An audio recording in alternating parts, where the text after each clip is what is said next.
नमस्कार साथियों मैं रामजी गुप्ता एडवोकेट। आज हम आपके समक्ष दंड न्यायालय कौन कौन से हैं इसके बारे में चर्चा करने आए हैं। तो दोस्तों, फौजदारी मामले में वे कौन कौन न्यायालय होते हैं जो दंड देने के लिए सक्षम होते हैं। अपराधियों को या अभियुक्त को जिसने कोई अपराध कारित किया है उसको दंड देने के लिए न्यायालय की एक कैटेगरी बनाई गई है। न्यायालय का एक लाइन बनाया गया कि कौन कौन से न्यायालय ऐसे अपराधी या अभियुक्त को जो है सज़ा देने के लिए सक्षम है।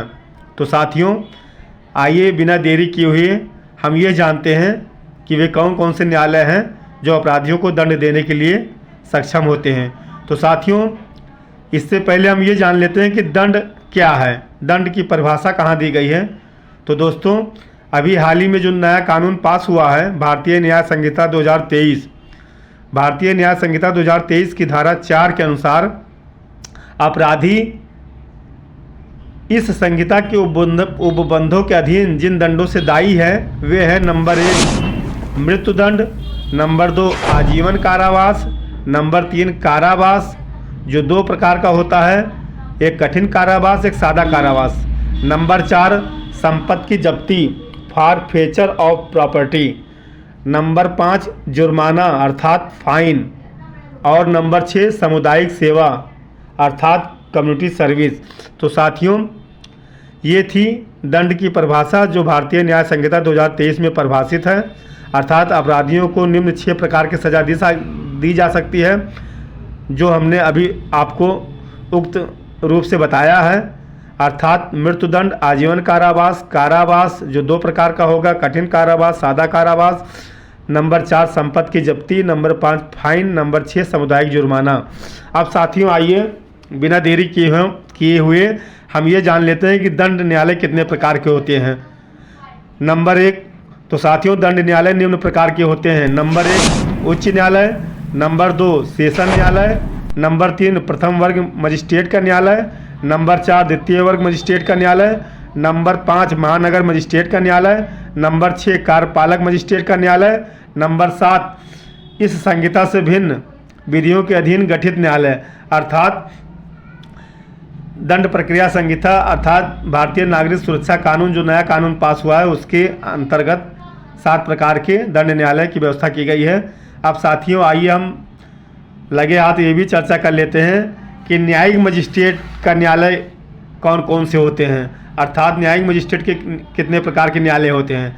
तो साथियों, नंबर 1 प्रथम वर्ग न्यायिक मजिस्ट्रेट, नंबर 2 द्वितीय वर्ग न्यायिक मजिस्ट्रेट, नंबर 3 मुख्य न्यायिक मजिस्ट्रेट, नंबर 4 अपर मुख्य न्यायिक मजिस्ट्रेट, नंबर 5 विशेष न्यायिक मजिस्ट्रेट, नंबर 6 मुख्य न्यायिक महानगर मजिस्ट्रेट, नंबर 7 अपर मुख्य महानगर मजिस्ट्रेट, नंबर 8 महानगर मजिस्ट्रेट, नंबर 9 विशेष महानगर मजिस्ट्रेट, नंबर 10 कार्यपालक मजिस्ट्रेट, नंबर 11 विशेष कार्यपालक मजिस्ट्रेट।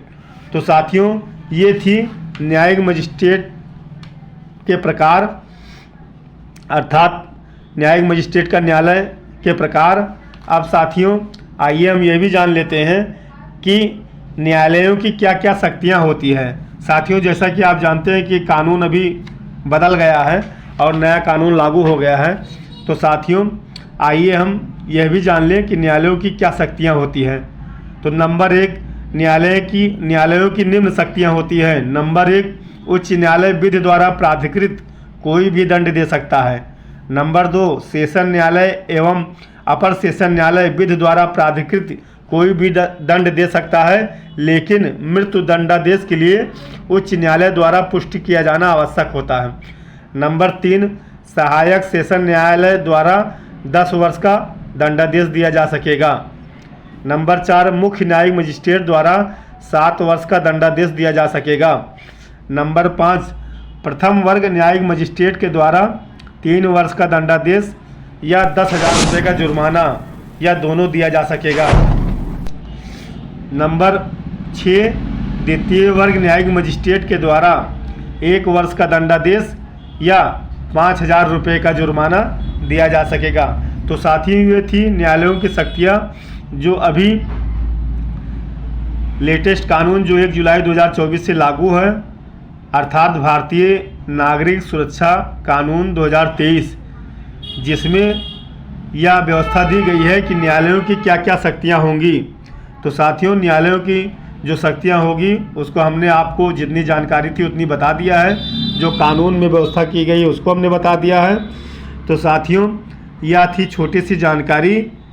इसी प्रकार के नए अपडेट्स, नई जानकारी के लिए, नए जानकारी की अपडेट्स के लिए आप हमारे वीडियो को लाइक करें, शेयर करें तथा सब्सक्राइब करें। आपको बहुत ही अच्छे तरीके से और नए कानून की जो भी बातें हैं संक्षिप्त और सूक्ष्म रूप से आपको बताने का हम प्रयास करते रहेंगे।